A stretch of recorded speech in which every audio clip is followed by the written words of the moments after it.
Hi guys, Tom Hypestar here.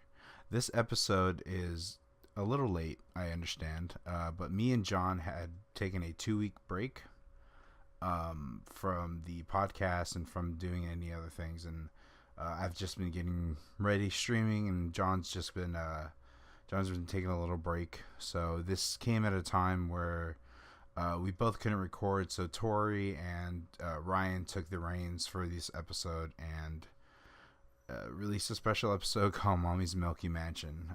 You may remember me and John, and me and Ryan did Daddy's Dungeon. Mommy's Milky Mansion is basically another one of those goofs. So I hope you guys enjoy this episode. Me and John will be back next week with an episode that we had recorded. And yeah, I hope you guys enjoy. All right, peace.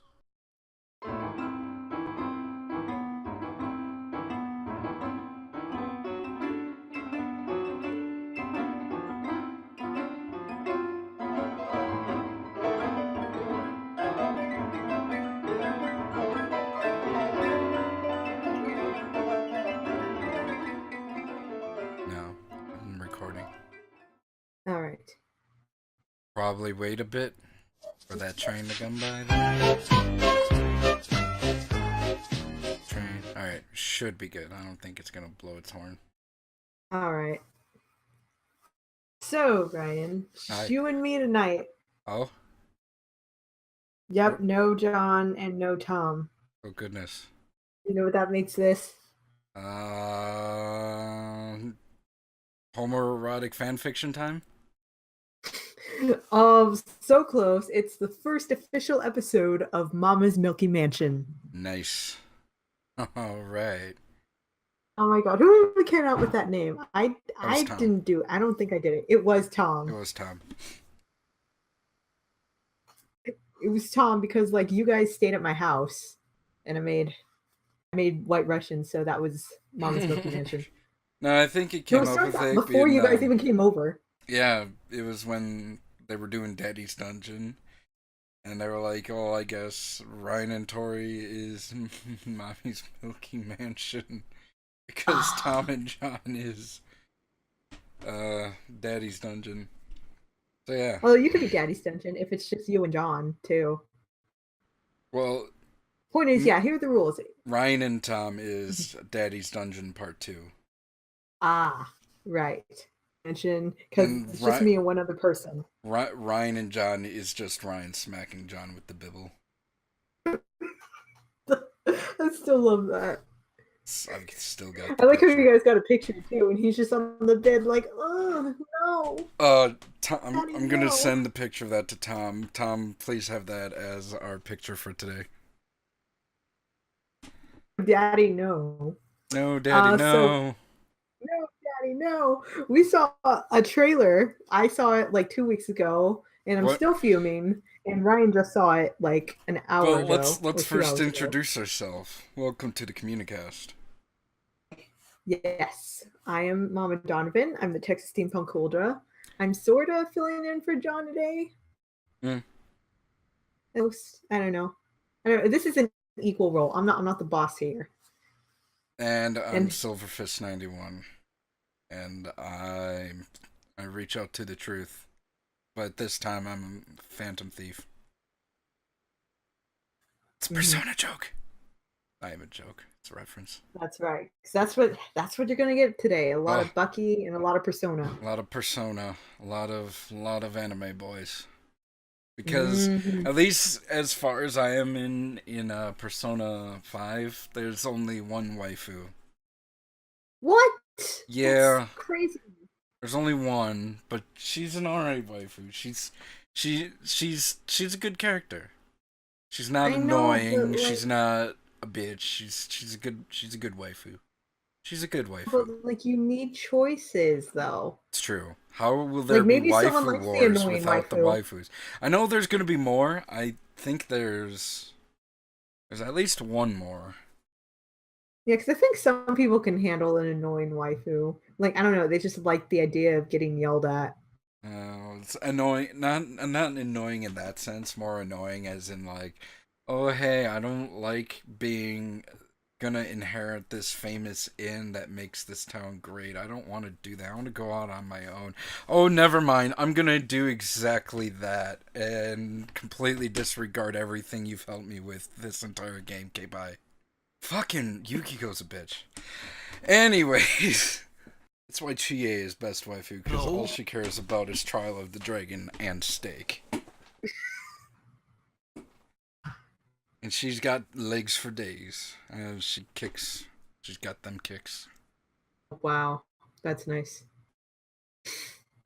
So which one do you want to talk about first? Are we going to talk about the Spider-Man trailer, or are we going to talk about Persona 5? Oh, let's talk about Spider-Man. I had a trailer about 2 weeks ago, a second trailer. It was kind of spoiler heavy. It was very spoiler heavy. Like, first of all, okay, spoilers for the spoilers in the...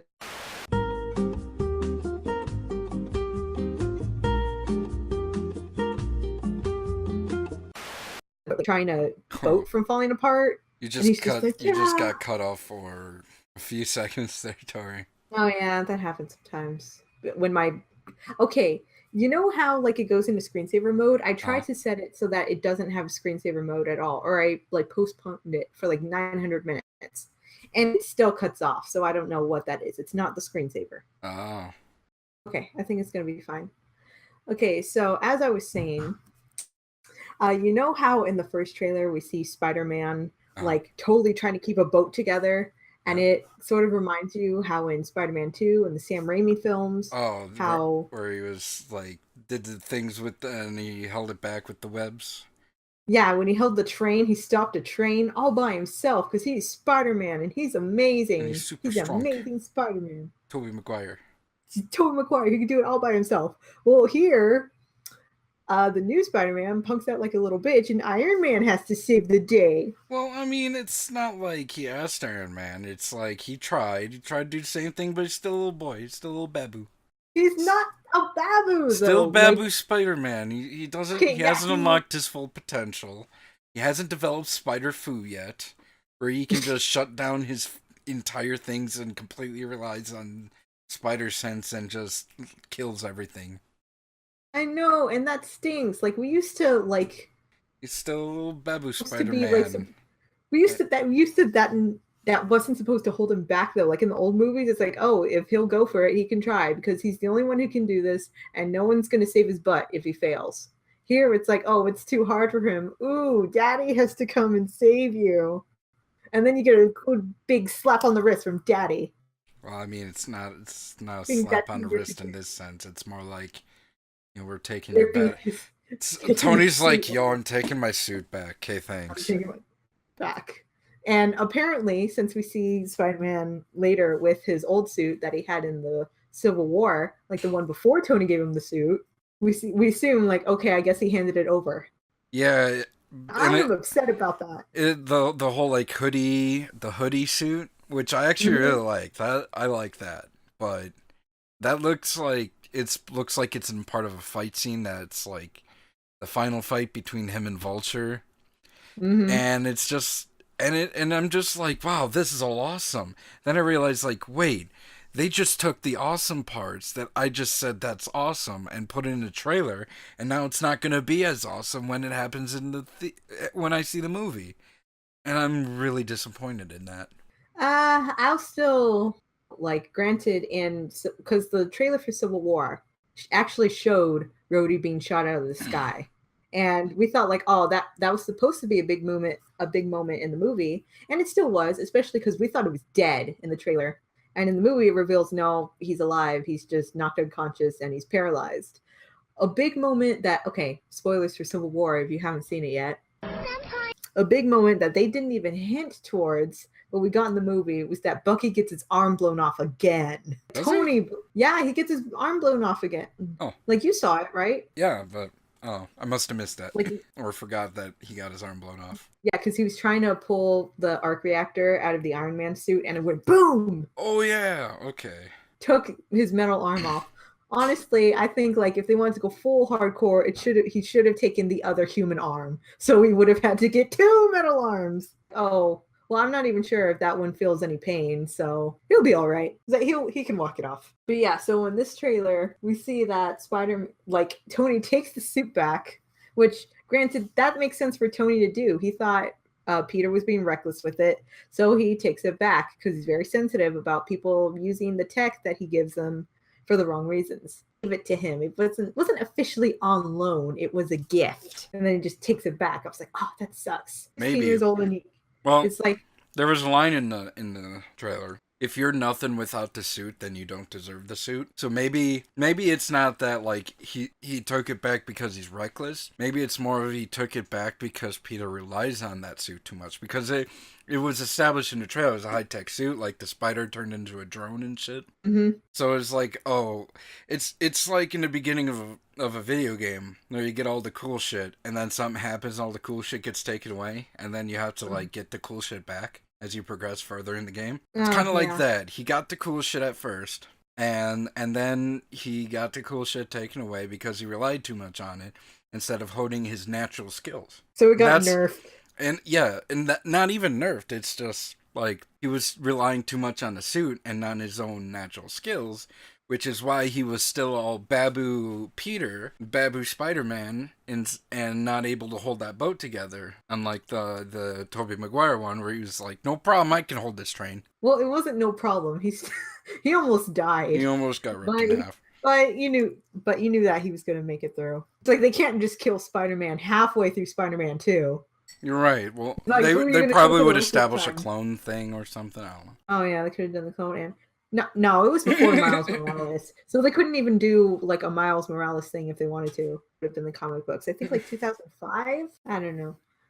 Point is, they didn't. Spider-Man 3 took place in had to be like 2007, I think. 2007, Spider-Man 3 was 2007. Yeah, something like that. But when was Spider-Man 2? Well, I mean, they would kill him off, but then the clone and you know what I mean. Oh yeah. Oh man, can you imagine the Clone Saga in the movies? I don't have any clue what the Clone Saga is. I don't read comic books. I don't know that much about it, but it's like just a crazy thing with Spider-Man where they make clones of Spider-Man, and each one thinks they're the real Spider-Man. And I think it hints that the Peter Parker that we know and love is actually a clone, the true Spider-Man. Yeah, comic books are great, and then like people just give me these details, and I just go, "Are you sure comic books are great?" They're crazy as I mean, not one but two Hitlers. I could go on. That's the first thing I think of when they cloned Hitler and then made another clone of Hitler. I think what was that? Oh, that was like some non-canon offshoot Superman comic. Oh, like it was like a Mad Max apocalypse, and Superman had a big beard and shit. And then like the leader of these this like fascist like gang was actually two Hitlers, and it's just like, okay. Oh yeah, comic books are crazy. Oh, also Spider-Man makes a deal with the devil. Are you sure comic books are good? Okay, granted, people don't like that one. They're like, he wouldn't. Well, no shit. No shit, people don't like it. Because it's bad. Oh, it's upsetting to me. Isn't that... I mean, what? Okay, why put all that effort for Aunt May? What about Uncle Ben? Uncle Ben's sitting up in heaven going, "Are you fucking serious, Peter? You fucking serious?" It's like, through that effort.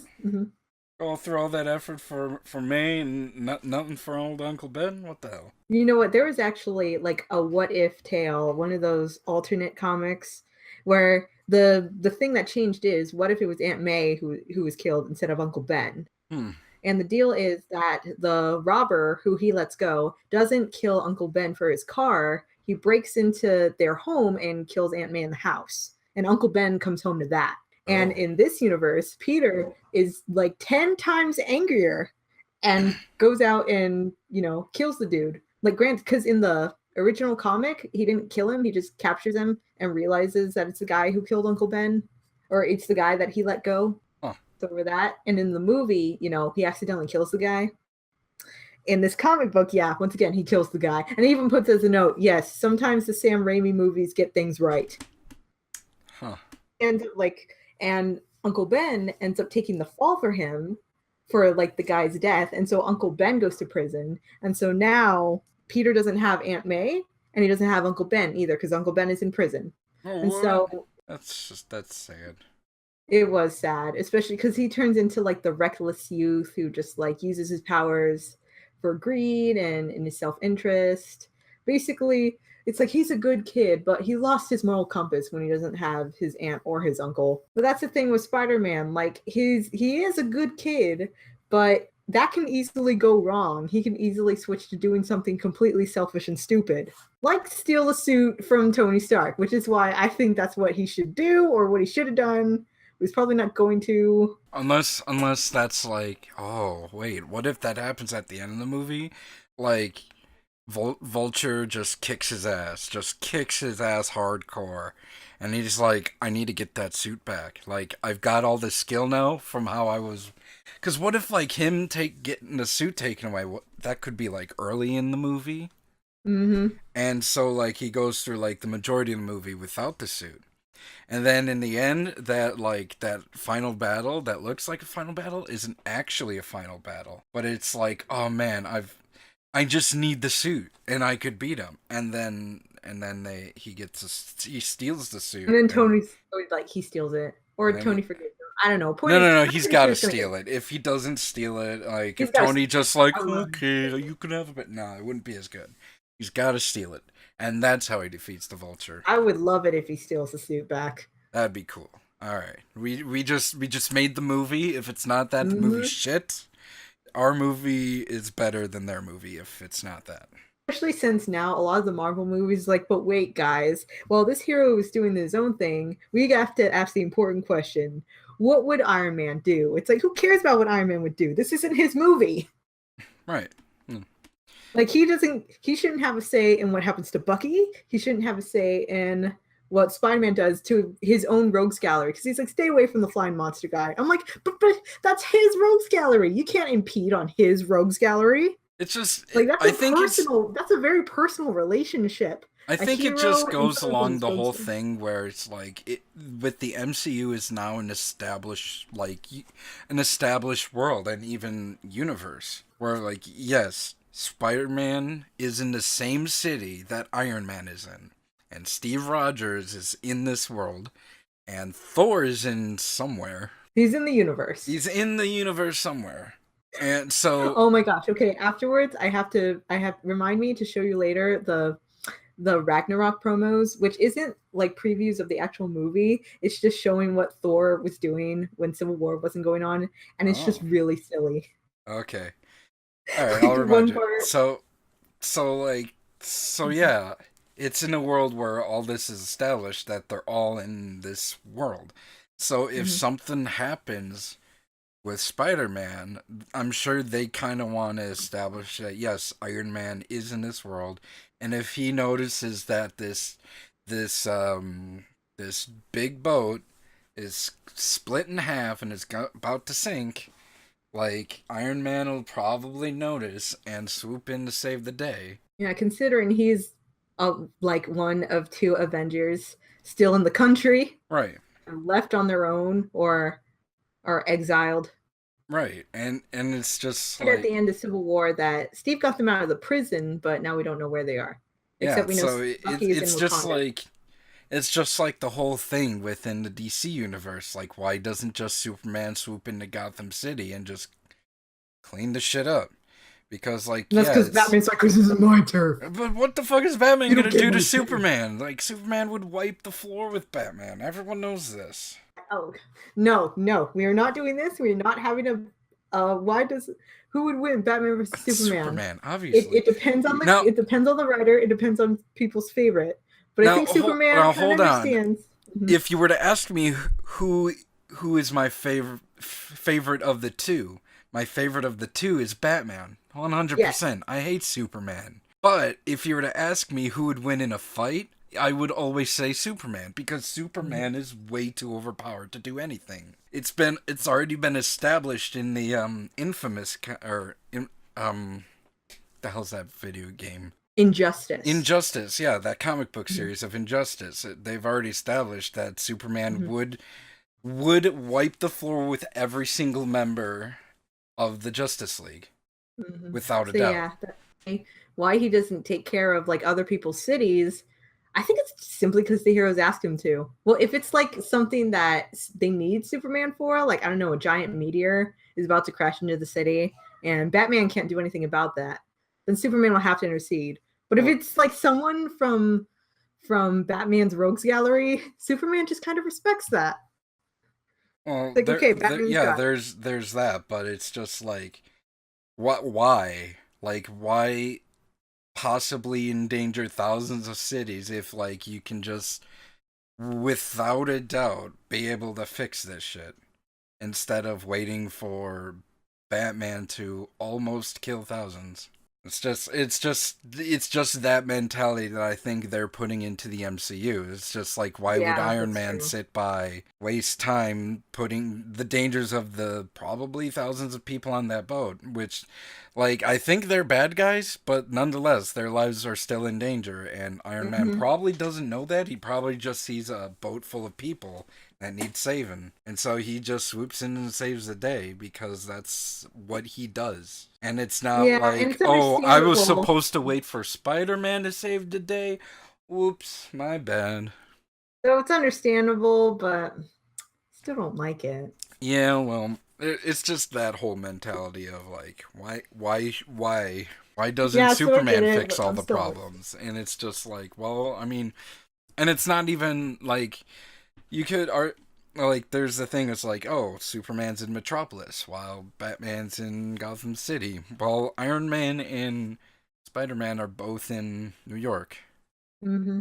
Or at least, yeah, now he's in New York. Because Iron Man used to be in Malibu. So I'm like, okay, so he lived in California, but I guess he just permanently moved to New York. I think he was more across the country, really, like, cause like Stark Tower was in New This is York. in every, But like probably I like think every state. like that opening, that one scene where like that one chick wakes up and it's like Malibu, California. I think Mm-hmm. that's, oh no, no, that was like, that was his home throughout till Iron Man 3. Until it got blown Until up. it got blown the fuck up, so I guess he moved to Stark Towers. I mean, Pepper moved in there, so it was a sort of permanent establishment. Yeah, I Well, suppose. now Pepper's gone. Pepper dumped him. Well, I mean, Gwyneth He deserves it, Paltrow. but it's unfortunate. At least he still has Rhodey. Like, Rhodey's faithful. I don't. Yeah, the whole Pepper Potts thing and Gwyneth Paltrow is Yeah, it's a unfortunate. contract thing. That's also why Jane Foster isn't coming back. Well, I heard it was more of like not so much the contract as it was something to do with her divorce. Like, what would that have to do with the movie, though? I don't know. I forget who she was married to. Oh, she was married to the guy from Coldplay. Married to that guy. And so they split. But that was a long time ago. That was like years ago. I'm looking into this. Keep talking. Distract the audience. One of the things that I did like about the Spider-Man trailer is that the Vulture actually looks interesting. I mean, and they Yeah, didn't even Michael have to, like, Keaton. make Oh him hell young, yeah. make him cool. They just had Michael Keaton being a, creepy, powerful old dude. Although it looks like, Hey, okay, from Michael this trailer, it Keaton's looks like not creepy. He's Birdman, not he was a little creepy. bit creepy. He's not creepy. It could be a lot worse when it comes to. I mean, you're right. It could be Willem Dafoe. Could be Willem Dafoe. Oh my god, that was some creepy, man. Oh, that was Willem Dafoe at its finest. Just oh yeah, he was so creepy in that. So it's not Willem Dafoe creepy, but he seems pretty cool and interesting. Although from the trailer, when it's like, oh, they don't care about my family, it looks like they're gonna do what they did with Baron Zemo, where it's like, I'm just a simple man whose family was a casualty of your actions, and so now I'm gonna get you all. Now I'm gonna get my revenge. oh, Maybe that means Gwyneth Paltrow was married to the lead singer of Coldplay. What? yes, that's what I said. Did you? Yes, I thought you said something else. I'm sorry. yeah, she was married to the lead singer of Coldplay. Hmm. I don't know. Celebrity marriages are weird. It's like when I Yeah. found out Aquaman is actually married to Joe. Oh, Khal Drogo. Yeah. Yeah, Jason Momoa. Jason Momoa, who is married to this one girl who used to be married to Kenny Loggins. Kenny Loggins. Or Kenny something. The singer. Lenny Kravitz. Lenny Kravitz. Look, I may have been drinking. look. Yeah, but the Vulture actually looks really cool, so I'm looking forward to him because Michael Keaton is a great actor, and it looks like it's not going to be like, you know, businessman who wants heroes' money and company number 5. So it looks like it's going to be a little more original. Although I really want to see a Norman Osborn in this MCU because Norman is just such a crazy character, and I love him. No, look. And he was it's the same underutilized. thing with He's J. wasted Jonah in Jameson. Spider-Man 2. It's the same thing with J. Jonah Jameson. Willem Dafoe did such a good job that it's going to be hard to replace him. That's why he wasn't shown at all in the Amazing Spider-Man. And that's why J. Jonah Jameson wasn't shown at all in Amazing Spider-Man. Granted, he probably can't even like do freelance work for a paper because I don't think that's the way newspapers work nowadays. Work as an intern or some shit. I want picture of Spider-Man and Tony Stark going at it. They're working together. It's a conspiracy. It's a conspiracy. They're a menace. Especially, oh my goodness. Okay, granted, I want bondage play or you're fired.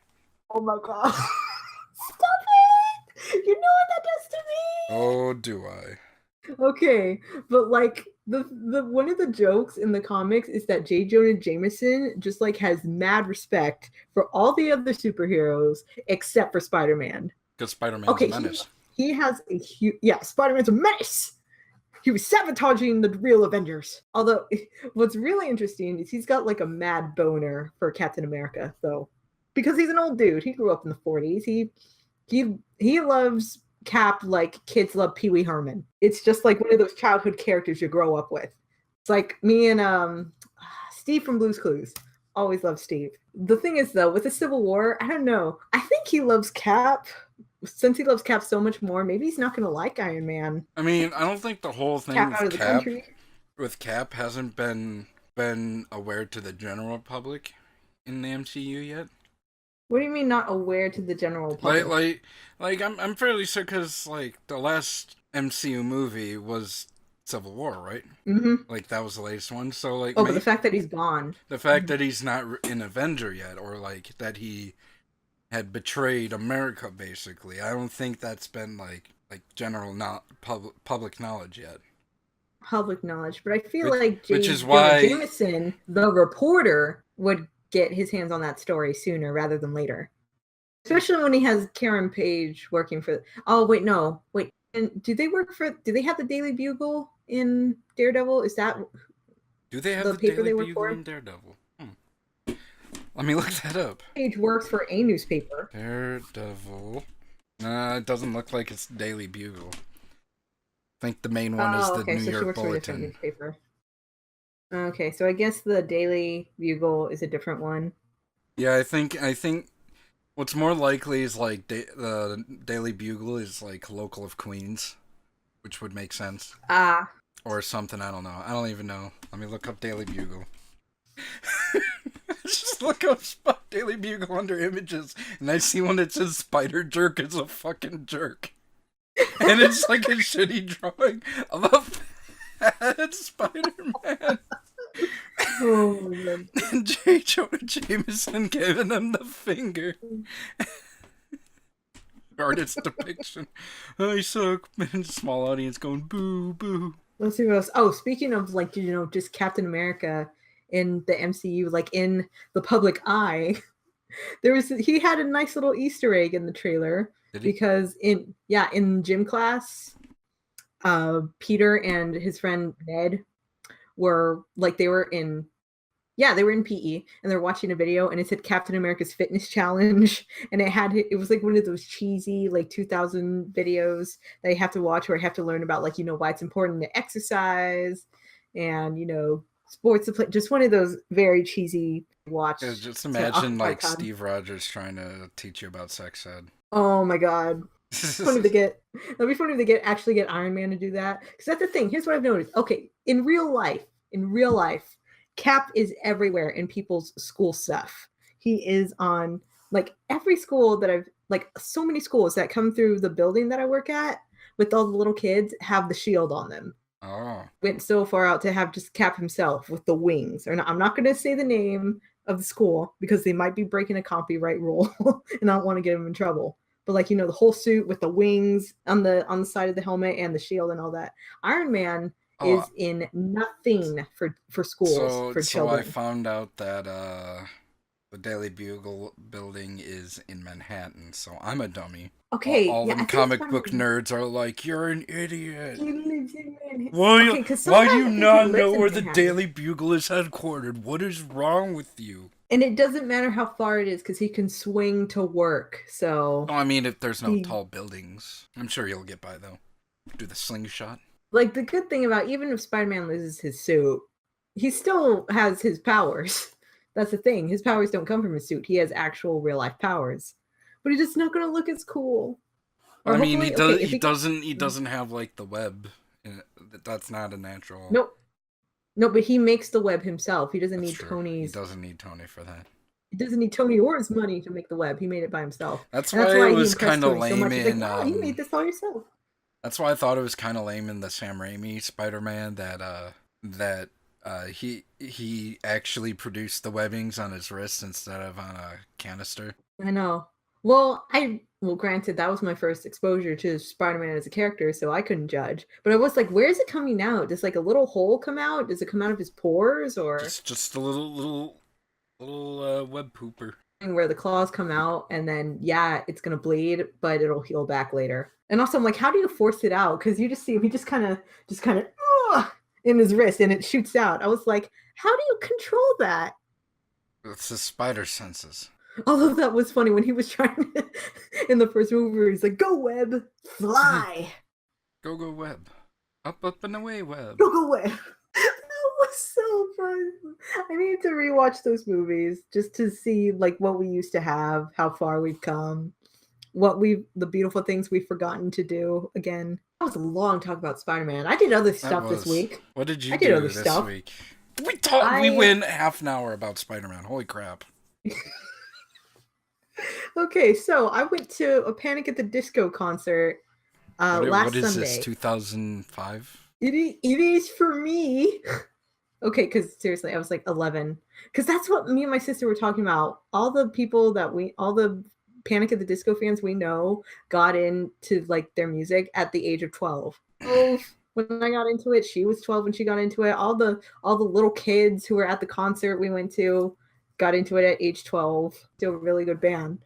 I might have gotten a little crazy. I might have screamed to the top of my lungs multiple times. Oh, jeez. Said, "Brendan, I love you!" I might have had... Oh, train's here! Train's coming! That train is Tori's something for... That's what it was. Look, haven't they ever told you to close the goddamn doors? That's how it goes, right? Yes, they did. Yeah. They played that. They saved that one for the... They saved that one for the end, and he even joked, it's like, "Oh, this is a brand new song. You guys aren't going to know the words yet." I don't know if you've heard of this one, but... He says, dun, dun, dun, dun, dun, and then there was just screaming.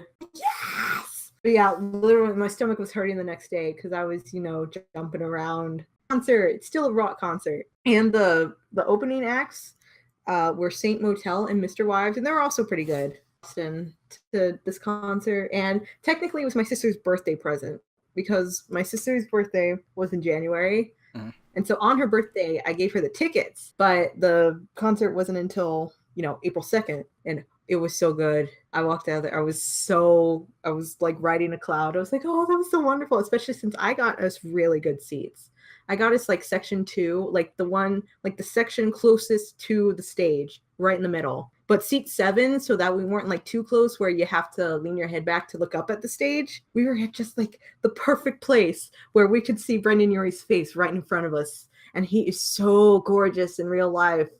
It's not fake. It's not all movie makeup and like magazine Photoshop. He's actually that beautiful. Ugh.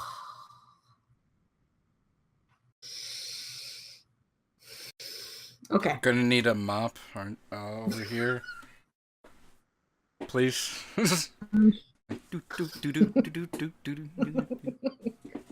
I had a great time at that concert. It was a present for her and for me because I love Panic at the Disco. And I had a wonderful time. They played favorites. And this Friday, I went to go see the latest anime sensation. Oh. Like it's like the one that's giving Spirited Away a run for its money. I went to go see Your Name. My name, Ryan. You went to see Ryan?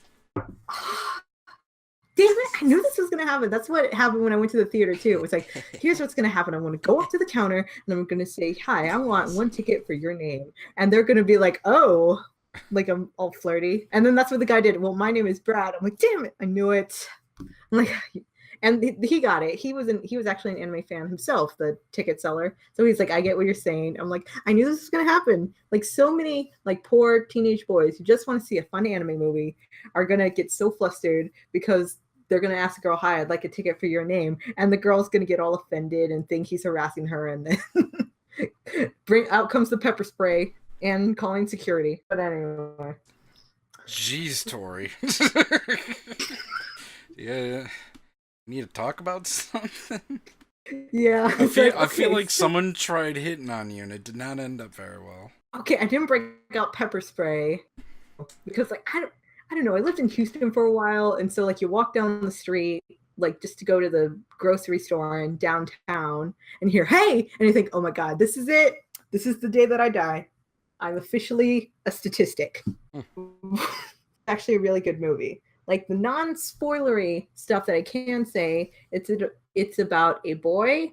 It's just a city boy, and just a small town girl. South, Tokyo.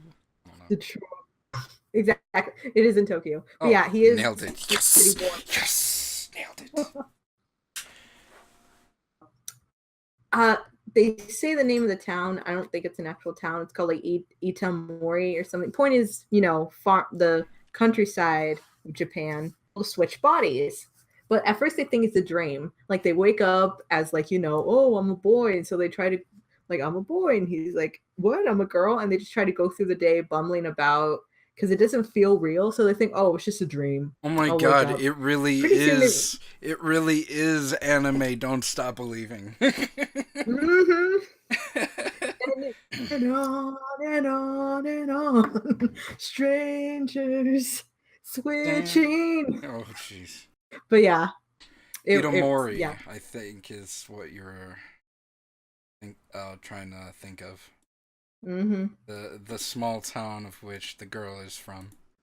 Which, is that a real place? Probably. Itamori, yeah. Oh, it is real. But like anyway, so they switch bodies and like soon they realize it's not a dream, it's actually a real thing that's happening. Like because their actions have consequences on each other's lives. Because then like the next day they'll wake up back in their own body and they won't remember the switch because they thought it was a dream. And all their friends will be like, hey, what was wrong with you yesterday? You were acting really weird. Like, especially, it's so funny because the girl is in the boy's body, starts acting like a Japanese girl. He's like, oh, I'm so sorry. Oh, nice to see. And like talking to girls like as if they're friends instead of the respectful way. So all the boys are like, why are you being so bold with her? And then like when he goes back to normal, he's like, yeah, what was wrong with you yesterday? It's like, I don't know. I still feel the same. And later as he walks away, one of the guys is like, but he was acting so cute yesterday. Just really silly. Like the beginning of it is that fun silliness. The second part, which I will not spoil, gets a lot more intense because they stop switching. And the big mystery is in why they stop switching. Oh, so are they going to meet and then they fall in love? That's like 1% of the plot. Nice. Just 1%. There's like a whole other thing that's gonna happen. Is it gonna be like Freaky Friday starring Jamie Lee Curtis? Kind of. Which I really like that movie. I don't think I've ever seen it. I own it, or at least I did. I don't know if I still have it.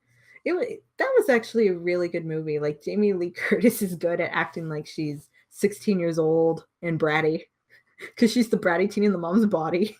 Yeah, she's a good actress. I mad props to Jamie Lee Curtis. But yeah, Your Name is really good.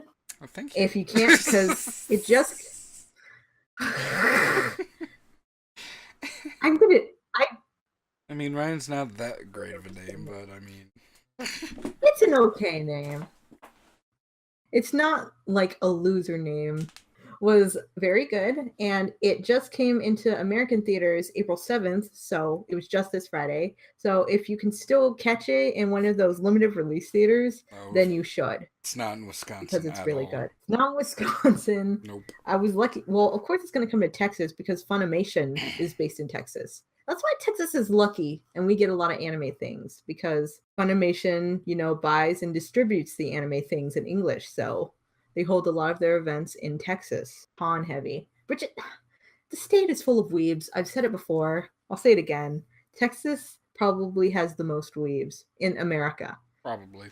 South of the border, Mexico is probably the most weebish country. They just love more than the Americans do. They put Goku on everything. And they make Frieza sound sexy as shit. I remember for years I thought Frieza was a girl because the name Frieza and the voice sounded like, an evil lady. And I'm like, oh, it's a guy. I just kind of ignored the lack of tits because, well, okay, honestly, Goku has bigger tits than Frieza. He's got pecs because he's a man. Yeah, but I thought they were. To me, it was all the same. Tits, pecs, same thing. Mm-hmm. They pop out of his suit. If it makes a cleavage, then they're big. What about a banana hammock?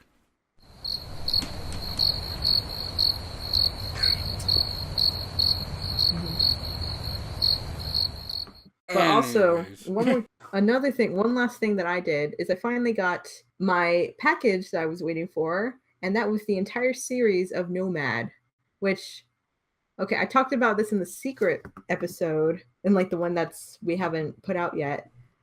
Nomad is a series of Captain America featuring Jack Monroe. Now, Jack Monroe is Bucky number 3, because in comics, you know how there's more than one Robin? There was more than one Bucky. Obviously, James Buchanan Barnes. The second one being Rick Jones. And so eventually he grows up and he got his own series of Nomad. And I bought this thinking that it was going to be like, stupid 90s anti-hero craziness. And it was so much more than that. It was actually really good. So what I'm probably going to do is do my own little series where I review it, like a little mini series where I review different arcs about it and I go through it. So I'm going to save all the juicy parts for that. But it is so good. And now I'm just so sad that it gets so overlooked today because no one brings up Nomad. I've been in the Cap fandom for 2 years and I just found out about this like maybe 3 weeks ago. And that was not because anyone told me, but because I found it in the clearance section of Half Price Books. And it piqued my interest. So it was a really good series, and it's very hard to get your hands on because it never came to trade. But if you can find, luckily, I had to order this from Canada. Like some guy from Canada was selling the whole series for like $15, and so I snatched it. Once again, it's really good, and I recommend it if you're a big Cap fan, or even if you're a big Punisher fan or a Daredevil fan, but you think Punisher is a little too hardcore for you and doesn't have enough heart to it. Nomad is like Punisher, but with more heart and sentimentality. Part of what makes it so good is that it tackles like the real world subjects that were happening in the 90s at the time, like the LA riots, like the AIDS crisis, just drug use, just a lot of real world problems, but not like in an after school special way. It's actually very genuine how it does it. And Jack's pretty ahead of his time. Like he sees all these people who are like, just outcasts even today. And he's like, well, it's cool. They're just people. But he is not in just a, hey, you guys, should try to be more normal, or, trying to like, can't we all just get along? More like, I understand that people are always going to be stupid and they're always going to judge you on these things. But you guys are okay. Like you guys are pretty cool. So it's pretty well done. And that's really hard to find nowadays. All right. So Ryan, what did you do? Well, the week before last, I got my Nintendo Switch. If you remember in the last episode, I licked the cartridge of Legend of Zelda Breath of the Wild, and it was very you bitter. licked the cartridge like a 12-year-old. Yeah. And it was very bitter. So the Tuesday after that, I got my Switch and I played it and I loved it. And then the Tuesday after that, the previous Tuesday, Persona 5 came out. So I've been playing a lot of that in most of my free time. And so, yeah, there's just too many games going on. I don't have enough time to play it, and oh, holy shit. It's just too much story. Then, on top of that, there's a whole controversy that Atlas is going through, Oh, where right. they are taking action against people who are streaming Persona 5 or doing Let's Play videos of Persona 5. Yeah, it's And probably like a money reason because they feel like instead they of don't buying the want game, people spoiling it for other yeah, people, they don't want people spoiling it, and they think, which oh, is because completely bullshit because if they don't want anything spoiled, they wouldn't watch the series. They wouldn't watch it. well, I think it's not like people who want to avoid spoilers are going to watch it accidentally. I think the problem is that if people will decide not to buy the game, they'll decide to save money and watch other people play it, which used to be on the small scale of, oh, I don't want to buy it, so I'll go to my friend's house to watch him play it. But if my friend doesn't have it, well, tough luck. Looks like I'm buying it. Versus now, where just millions of people will decide, oh, I don't think I'll buy the game. I'll just watch this famous YouTuber do it, or my favorite Twitch person do it. So that's a lot less people paying for the game and just watching other people do I it. don't know if people who are fans of the Persona series have already bought it. Like that's just a fact. Like, if you've been a fan at all, like you're buying it, and so like whether or not the sole reason is because they don't want people spoiling it. It's not because of sales. It's because they don't want people spoiling it. Because it's a very story heavy game. It's like incredibly, very much story. Like so, and it's just that Atlas doesn't want people spoiling the game, and they said they will take action as to permanently shutting down YouTube channels or getting the Twitch channel suspended. Oh, dang. That's Yeah, intense. yeah, which is complete bullshit. That is bullshit. Because it's one thing to just want to be like, okay, you can't, like, I won't let you play our game, like, and show people. It's like, well, all right, but then it's like, you never get to do this again ever. That's too much. Yeah, but just companies in general just seem to be like out of YouTubers, because like there was the whole situation where a lot of videos are losing their monetization. So a lot of people who are doing YouTube for like as a serious source of their income are now losing that money. Yeah, there's the whole that issue with advertising pulling their advertisements out of YouTube because of basically saving face. Mm-hmm. Because like unfavorable videos are being monetized off of YouTube, and it's just like, well, I mean, yeah, people post shit on Facebook. That's been known to happen. Mm-hmm. Sometimes they watch like the crazy, like super offensive videos. Sometimes just to see, like, just to watch the world burn. Like they just want to see what the hubbub is about and what craziness is going down. They're not doing it because they endorse it. They got curious. Yeah, so like the advertisers don't want their advertisements being played on videos that they don't want their advertisements on. So they're Which they're just same pulling their time, shit out, but at and the yeah, I don't think YouTubers like naturally associate the ad that they get with the video. Like these aren't hand picked. We understand it's just going to be a random ad. So even if, oh, I don't like this person, well, if I yeah, saw like, I that's don't know, a Milky Way commercial, I'm not going to think, oh, Milky Way supports this person. I'm just going to be like, okay, YouTube well, just that's picked the this random thing. ad. People are actually doing that, Oh, that's true. Because some people don't always see how random it could be. So they'll with that. So they don't want that bad taste in their mouth. right? Yeah, because some people are just really picky that way. They are. That's how society has become lately, and there's nothing we can do about it. Well, I wouldn't Uh, say it's becoming. It's been picky. Like I and remember, like just even 20 years ago, just the even hint of like, and like schools weren't allowed to talk about it because it was forbidden. he's just cut out a bit further again. Oh boy. Is that thing again? Yeah. And so yeah, that's been my week. A lot of my time during the week is spent at work. So like I have very little free time, like maybe a Saturday and Sunday. And so that time is spent playing as much video game as I can. So Oh, this that's weekend good. it's Persona. Last weekend it was Legend of Breath of the Zelda. Wild. And those are I both saw. Mhm. fantastic games. Oh, you also you watched Iron Fist this week, didn't you? Or Oh, at least I like most of it. You got there more than half of it, which kudos to you. how many episodes are there? 13, the Oh, I did standard. get more than halfway down. Holy shit. Mm-hmm. Surprised I was able to get that far. So I wouldn't have been able to bear it.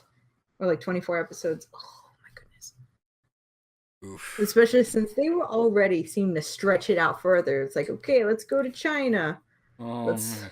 spend more time focusing on the way to China, even though nothing important happens on the way, No, they which had to actually happened. establish that he's afraid of flying. Which, no shit. They had to establish that, and they had to do a thing where they connect better because they had to calm him down. But who the fuck cares about that? Let's go with the CEO guys. I told you Ward Meacham was one of my new husbands, He's pretty great. Kind of a dick, especially since, but like what's going on in his life is hell of a lot more interesting than what's going on in Iron Man's life, which is kind of a bad thing. because the first episode, like you think Ward Meacham is like, that Wall Street asshole CEO type who's always going to get his way. But the series goes on, and you see, first of all, okay, spoilers.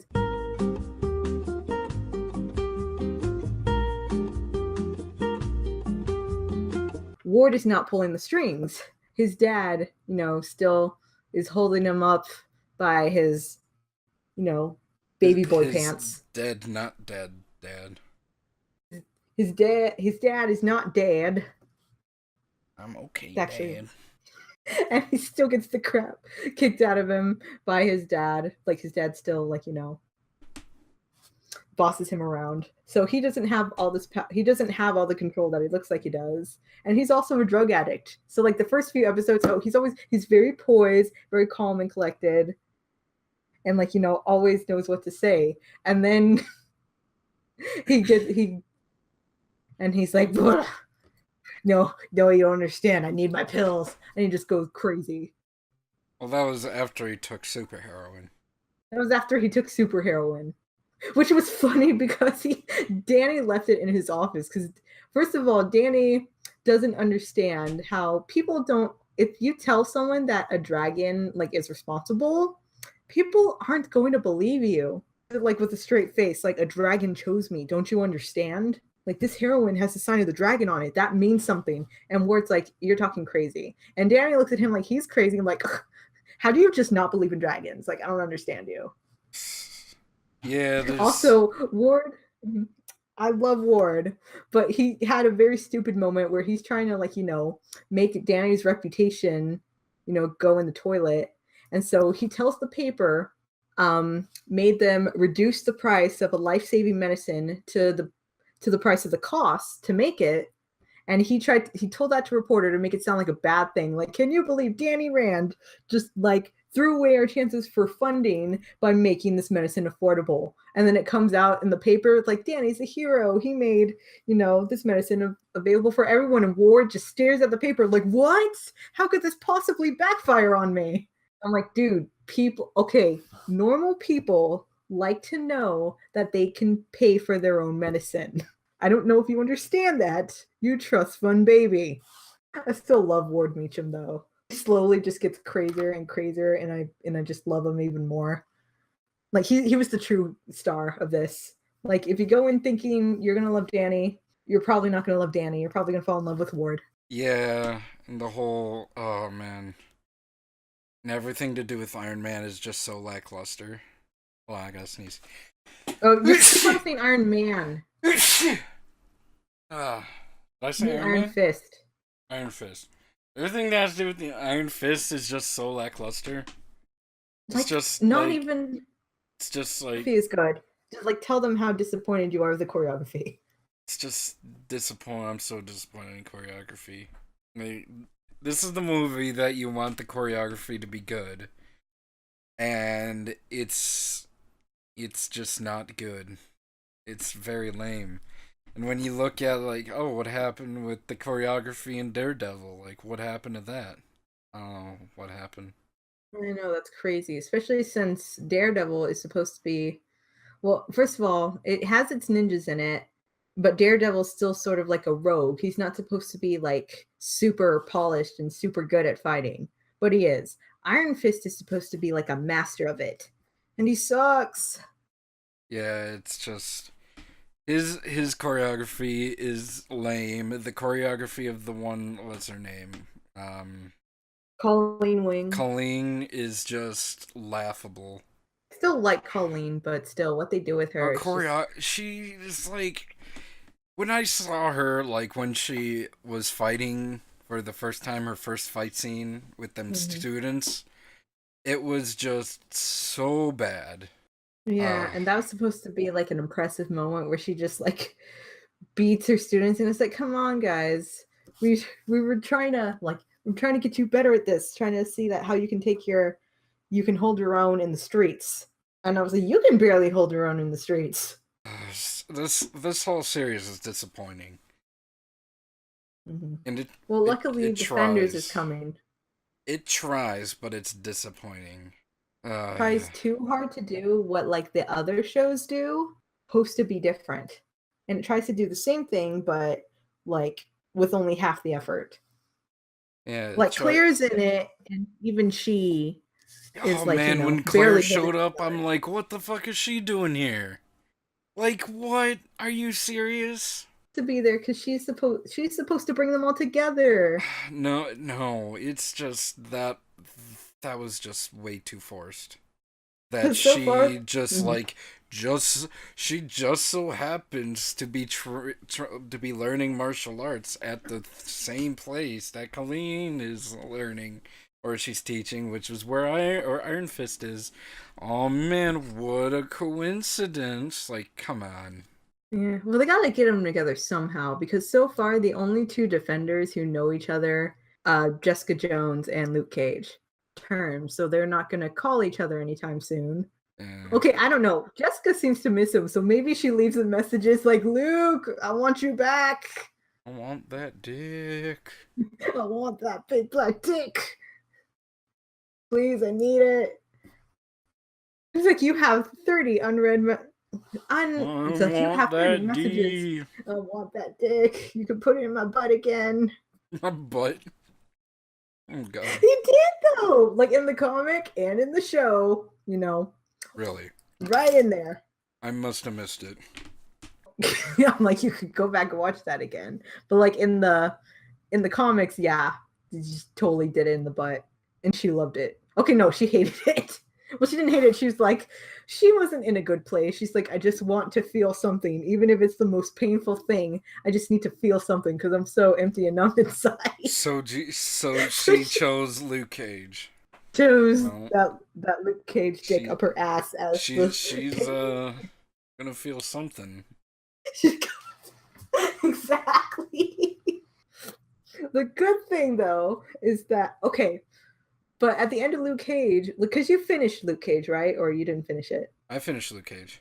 Okay, so you saw that he's with Claire now. And at first I'm like, they're a good couple, but I really want him back with Jessica. I don't want her back with Jessica.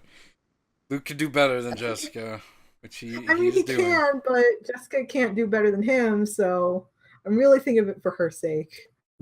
Also, because in the comics, they have the cutest thing together. Yeah, she's kind of a scumbag, but I love that about her. But yeah, it's like, that's what makes me sad. I was like, really, he should do better. Like Claire was so much better, but I still want them together. They're really good together. And they have a cute little baby girl. Her name is Danielle. Okay, here's the thing. their daughter's name is Danielle because she's named after Danny Rand, because Danny Rand is supposed to be Luke Cage's best friend. So so it kind of sucks that Luke Cage is great in the MCU, but his should-be wife Jessica is kind of a scumbag, and his should-be best friend Danny is really lame. Super lame. So like he just got. So these are supposed to be like his cool people, even though like, you know, he could have so much better friends and a much better girlfriend. But I don't know. Who knows what's gonna happen in Defenders? Maybe look at. Okay, here's the thing in the comic: they aren't like super together. They were just kind of like friends with benefits. But then she got pregnant, and so they got more serious. That's the thing. Oh yeah, Danielle, she's so cute. She was an accident.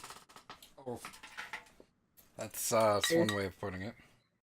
I'm like, oh, that'd be so funny in Defenders if like he's still with Claire, but like I don't know, maybe he just does one.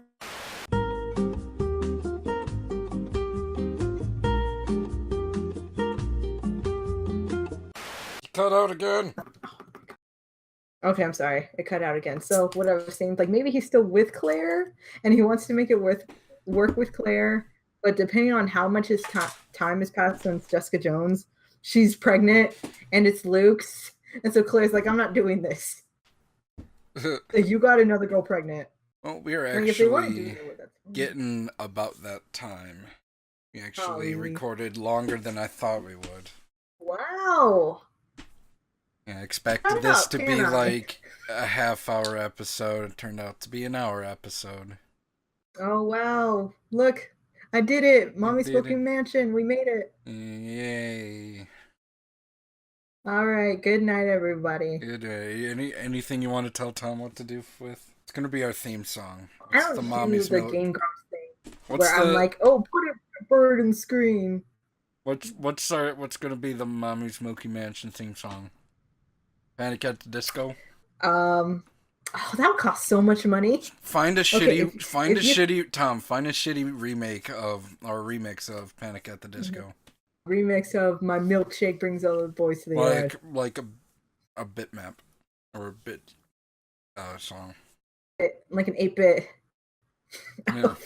of Milkshake. That would be hilarious. All right. Good night, everybody. Sweet dreams. Good night, everybody. This cookie is delicious. Oh, yes. Would you like some milk to go with that? No, I'm good. The game's over. The perfect being, you said? Well, I have to tell you the honest truth as I see it. In this world, nothing perfect exists. It may be a cliche after all, but it's the way things are. That's precisely why ordinary men pursue the concept of perfection. It's infatuation. But ultimately, I have to ask myself, what is the true meaning of being perfect? And the answer I came up with was nothing. Not one thing. Perfect.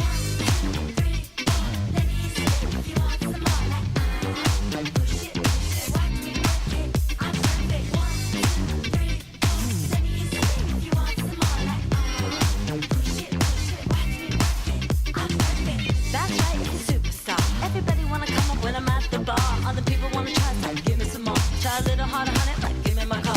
Skip the bra, chill at the stars. Feminine balls, don't care what it costs. Get lost, getting lots of rocks. While bitches blow cocks, I'll blow cocks. So hot, just wrecking the party. Autographing everybody, body parts with the Sharpie. Can't stop me, baby, got an army. Be all you can be, baby, call me.